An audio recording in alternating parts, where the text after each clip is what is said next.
So welcome back to the next video of Mark II gold stuff, kjet base stuff, all the cool stuff. So why is the downpipe off my Mark II? It was never a permanent fix. I always get it remade because I knew it wasn't perfect. It fits alright, however, I've got a solid front engine mount, standard rear mounts, but they've obviously now settled themselves, a bit more movement, and under hard launches we are getting the downpipe touching the steering rack, which is not nice. Also, the pipes are too big, that wide junction is terrible, and it's not proportioned to where we want it. Now, how to do some basic, not going to stay there. There we go. So, the simple exhaust system, what we want, trying to make this as simple as I can with as enough information as I can. So, we've got an ABF 4-branch manifold, tubular type, left-hand drive car. Obviously, make it to your own downpipe. You've got to make your own downpipe because the left-hand drive obviously doesn't fit because it's not left-hand drive. That's right. So, the ideal 421 manifold. Ideally, you want your primaries, which is the exhaust manifold, and your secondaries. Primaries, you want about 26 to 28 inches long, the tubes, on a 4-cylinder. This ballpark, what we're looking at, 16 valve, 1.75 inch outside diameter, and then you want 3 to 4 inch collector, as in where it goes from the manifold into here. You then want about 8 to 10 inches of secondaries at 2 inch before it starts going into a 2 to 1 split. 2 to 1 split again, you want 3 to 4 inches, the total sort of 2 to 1. Then after that, you then ideally want 22 to 26 inches of larger bore pipe before it goes into a silencer. Now, why do we want those things?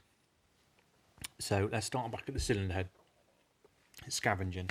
So what's scavenging? Scavenging on an engine is when your exhaust port, exhaust valve and your inlet valve are open at the same point. Now, what happens is your piston's gone down the bore, brought air and fuel in. Now it's come back up to expel the spent exhaust gases. So as that comes up, it is pushing out through the port into the obviously exhaust manifold and out. That comes out at a very high pace, which creates in front of it high pressure, and then below it low pressure. Now the low pressure is the important bit. Quick demonstration: you're driving down the motorway or wherever, going very slow, and a lorry comes past you, or you're on a bike and a car or a van comes past you. So it comes past you and you get pushed away a bit, don't you? And then when it goes past, you get sucked back in with a vacuum. Same principle inside here. So your air's come out, your exhaust gases come out. In front of it you've got high pressure, which is our velocity, keeps it fast, and below it you've got your low pressure. Now your low pressure is actually a vacuum. So what that helps to is when the point both valves are open and your piston's pretty much at top 10 center, is right up there. You haven't got much more movement of the piston to push the exhaust gases out. That's where the scavenging helps with the exhaust, where it pulls or vacuums excess or any more exhaust gas it can out the cylinder, and on the flip side of that, it also then draws more air in. So the better scavenging effect on the engine, the better the combustion cycle, because the better a mixture gets in the cylinder. So what's wrong with the size of pipes on here? Well, it's a 2.25 inch track slag system. We have the 1.75 inch ABF manifold, can't change that, that's what it is. And I've made this out of 2.25 inch just because I did. No reason behind it, that's just a pipe we had. Obviously looking back on it, we could have researched a bit more, but this is why we're doing it now. So what's wrong with the 2.25 inch pipe here? Well, again, we've got our high pressure air coming out, or velocity coming down the pipe, comes out the manifold at a great pace, comes into this, and these pipes are too big, so the pressure that's inside the exhaust manifold that's coming into here and gets lost. So we got high velocity, you got your high pressure, your low pressure causing the vacuum, helping scavenging, comes into here and it all disappears. because these pipes are too large, so there's too much room for the air to come out. So that high pressure that's in front of it just diminishes. So by the time you get down here, you've lost all that velocity that the engine's got here, which in turn can back up, which is where you sort of have, I'm going to say back pressure is a very annoying term because it's not back pressure, it's a resistance, but same thing. So you don't want any resistance in the exhaust system because that will back up, which means the piston's got to do more work to push that exhaust gas out, and that means that's using energy that it doesn't want to use to push the exhaust gas out. The less energy we lose on the combustion cycle is the more energy we gain in the combustion cycle. So why do we want these coming down and a longer section between the last split and the silencer? That's for the air to settle down, pretty much. So this Y junction is going to be up around here, which will give us our 8 to 10 inches and our 2 to 1 split, and then a long pipe into the silencer. So once you've got your air coming out, it comes into here, it starts splitting. It's now split into one pipe around here. You've got turbulence in the air, so you need a section of pipe for the air just to settle itself down before it starts going through the rest of the system. Now silencers are straight through, mine are straight through, but it doesn't mean it's a straight through pipe. It's still a baffled pipe inside, so there's still going to be some kind of turbulence cores going through it. So you want the air going into it as happy as possible, so it just goes through and doesn't pick up any more turbulence. So what we're going to do, we've got some 2-inch pipe down there. We've got some new flexis because the flexis down here, and I want to put it up here because down here you've got all this movement in the engine before it activates the flexi, if that makes sense. So I want the flexis up here because I don't want any more stress through this. And then our Y pipe's going to be moved up. Now, what's wrong with our Y pipe? It's not the best flowing, to be honest. That's all I can get off the shelf, and it's massive gap there, which I don't like, and there's too much of an angle in the actual pipe. So if you've got a straight line and the angle, now merge collectors, you ideally want between 7 and 15 degree angle getting the air in. Less than 7 degrees, it makes the junction too long, which is what you don't want. You want it 3 to 4 inches, boom, it's in, and we're back out, balance and go. Any more than 15 degrees, that is pretty much as close to being actually a corner or an actual like angle in an exhaust to go somewhere else. So middle of those is where we want. Again, it all depends on the car. So again, our split is going to be literally how VW did it. I'll put some pictures in. I'll put some pictures in now so you can see what the ABF 16 valve exhaust manifold we've got and the stock downpipe versus my stock downpipe. So have a look at that now. So actually there's a slight difference, and the stock downpipe is probably, the clamp's probably about here, give or take a bit, and your merge is right here. And what VW do is literally 2 pipes, cut and cut, they go together, so they perfectly merge together and then welded round and round, and obviously flare the end out to fit onto your 2.25 inch. So what we're going to do next is lay this on the floor, get our pipes laid up, and we're going to start marking out where we want stuff. What I'm probably going to tackle first, we've got some laser cut flanges coming, Leadfoot Racing, they're sorting those out for us. I'm getting a couple of those for mine and a friend. So we've got laser cut flanges, and then we're going to sort of in or out under the car, trying to get the best flexi. Now the flexi is probably going to have one flexi as close to the flange as possible, one staggered down just for the room in there. There's not a lot of room, and the smallest flexes you can get, the 2-inch ones, aren't exactly small. So obviously they're wider than that.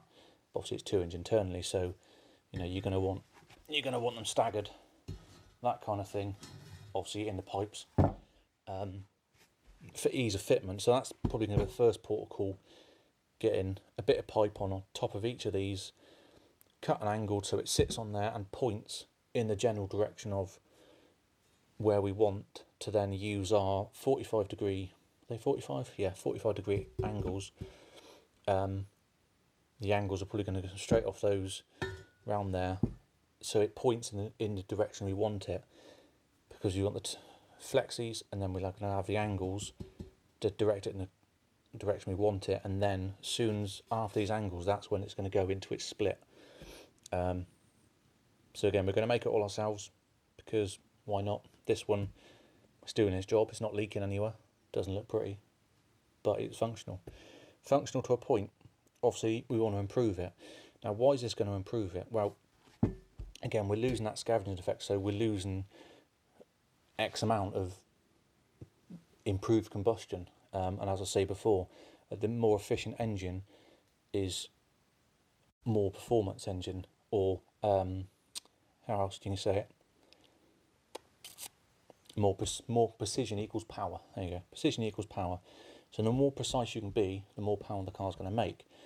Now, how are we going to measure the difference? Well, road and road really. All that's been done to that car since the last roll and road was 183 brake and 156 pound-foot of torque. I've changed the injectors. They shouldn't really affect power, because they might do, but I don't really think. They might just shuffle the fuel in a little bit. But this is going to be the main one. Now, what's the main benefit of moving this? It's pretty much moving this is like a trombone effect, or trumpets on carbs and stuff. When you move those, the longer runners and shorter runners improve torque at different points of the rev range. Obviously, I could put it there, or might not be best. I could put it there. Oh, that's perfect. But I'm not going to make a downpipe and have it there. Roll and road it and go. Let's move it down. It's not one of those things you can just fabricate and just get back on a roll and road. You can if you've got your own dyno. That's helpful. If anyone's got one, let me know. But what we're going to do is mimic what VW have done. Now, remembering the ABF exhaust and its downpipe were fitted to the Mark III Golf rally cars, producing 220 brake, 220 PS. So the manifold and the downpipe well outperform what we need. Now, why does it outperform it, and how is it perfectly matched to it? We've got to look back at the cylinder head again. So ideally, each port coming off the cylinder head should be slightly larger than the exhaust port itself. So we've got 28mm exhaust valves, and the actual port throat, I'll measure it right now because there's a head behind me. So measured up, exhaust valves are 28mm on that head, which is a KR head. The actual exhaust ports at the end at the back end of the cylinder head, 38mm. Now 1.75 inch is, what's that? That is 44mm, I think. Obviously, the piping, you've got the wall, which is going to be 1.5 at a guess. So you take that distance off, you're pretty close to being the same diameter as the exhaust port, which is good. Why don't you want to be exactly the same? Well, you've got to have some leeway of, if it's all perfect, you get good low down stuff because you've got a constant velocity air coming out, but then it's going to hamper top end. So it's slightly larger, so you've got that bit extra, so you lose a little bit low end, but you gain a bit mid-range top end. It's all a sort of balancing act, and VW are very good at doing it. We know this. There's also lots of calculators out there. You can really dig down into it and work out precise theoretical exhaust sizing. Now, I did it on my car because I did. 1870cc. It goes into, the CC, exhaust valve opening, divorce valve closing, centre line on the exhaust cam, all those stuff, volumetric efficiency of the engine.